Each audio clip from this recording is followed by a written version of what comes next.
Fundamental to understanding shape power is how the luminiferous ether interacts with matter.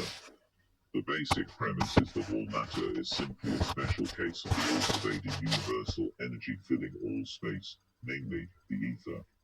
Over the years, the existence and understanding of ether has evolved as the basis for gravity and free energy effects at a micro and macro level.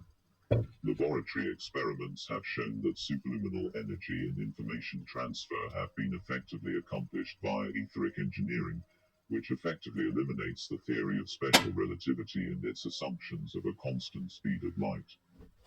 Ether can be modeled as a superfluid which has little or no measurable viscosity. This model ether is developed in a later chapter where many of the basic universal constants describing physical phenomena with magnetic, electrical, and gravitic formulas are developed. My research over 35 years proves the existence of ether as a reality. Modern physics has focused on the first experiments which Michelson and Morley did in the early part of this century showing no ether drift. However, the experiments were flawed in design and later experiments implied the validity of ether theory. Later experiments by Troughton and Noble, Sagnick, Michelson and Gale, Thiering and Lenz, and Fizeau all imply that ether exists. John Keeley performed extensive experiments in engineering the ether, including producing various gravity phenomena, controlled breakdown of matter into pure etheric force and then using ether in experiments, etc. 1.1.1 Historical terms for ether. There are many terms, which when analyzed, lead to a characterization of a common space energy. Terms such as prana from Hindu yogi literature, ether or ether from physics and metaphysics prior to the late 20th century, orgone energy from the breakthrough research of Dr. Wilhelm Reich, qi from ancient to modern Chinese medicine and martial arts in general, all have very similar characteristics. One term which is used in many of the new science circles is zero-point energy, ZP. From classical physics, we learn that atoms can be thought of as miniature solar systems with electron planets orbiting a nuclear sun.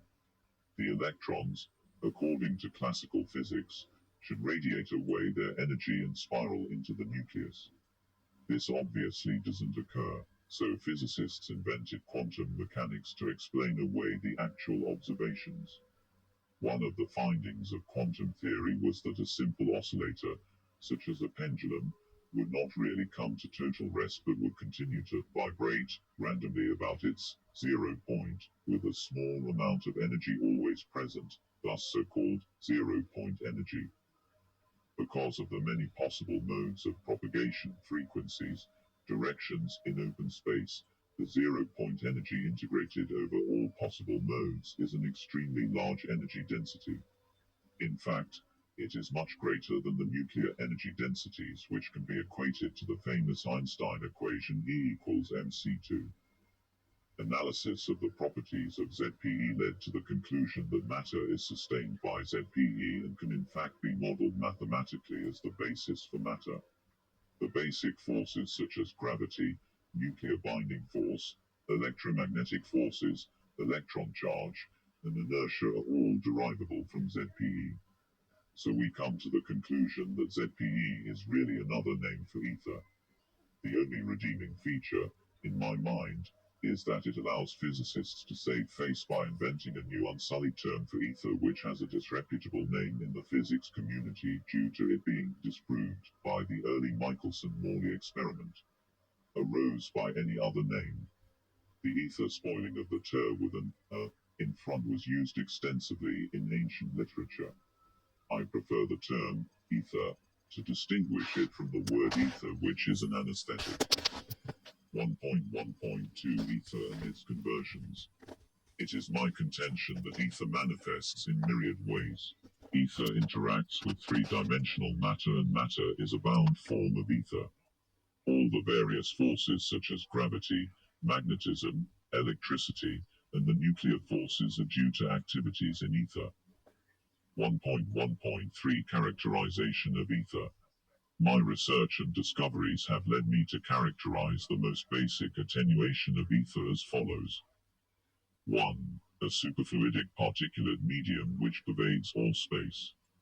2. A medium which in its various modes is the building block of the physical universe.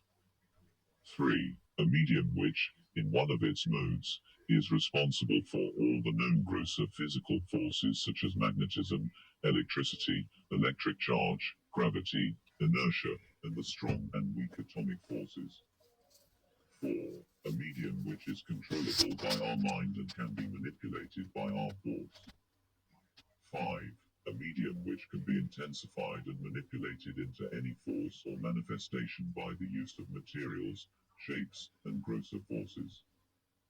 This book will examine the ether as many of these characterizations, but primarily from the view of shape power, which is the ability of geometrical and atomic structure to modify, intensify, focus, and in general, qualify, or give specific qualities to ether and its various characterizations. 1.2 Nuclear physics.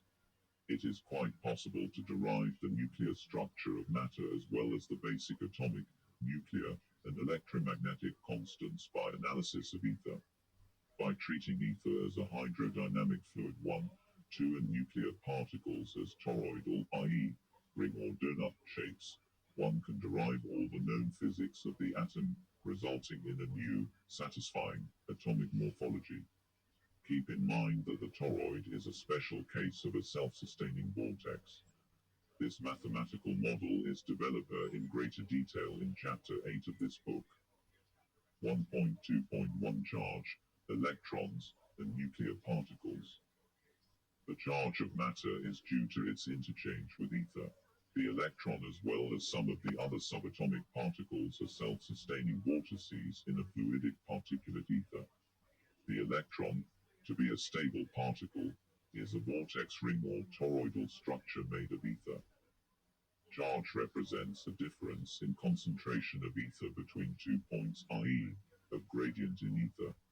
Mass, i.e., atomic particles, is made of ether. Ether continually flows into and out of the particles as vortices, and the charge is due to its being at a different concentration of ether at a point in time and space than the local ether concentration. The electron's charge is due to ether flowing into and out of the vortex and the fact that the electron ring is a concentration of ether. Analysis of the proton leads to the conclusion that it is also an etheric toroidal vortex with a different radius and ring cross-section 3, 4. The proton toroid, when it is broken up, devolves into an unstable substructure which is made of 3 quarks, also toroids, which spin as a complete whole to form the proton.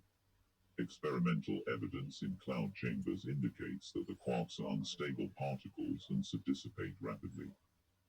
A neutron is made of a proton and an electron in bondage in a nucleus, which splits up when removed from the nuclear binding forces. 1.2.2 Atomic structure. Atomic structure builds according to the rules of geometry and the polarity of atomic particles. Polarities are the result of etheric flows into and out of nuclear particles where the flow directions produce the magnetic poles. John Ernst Worrell Keely was the first subatomic physicist who characterized nuclear structure. His elucidation of atomic structure was derived from his development of the science of vibratory physics. One of his discoveries was that of the substructure of the proton 5. He discovered it was a vortex made of 3 subnuclear particles, also vortexes.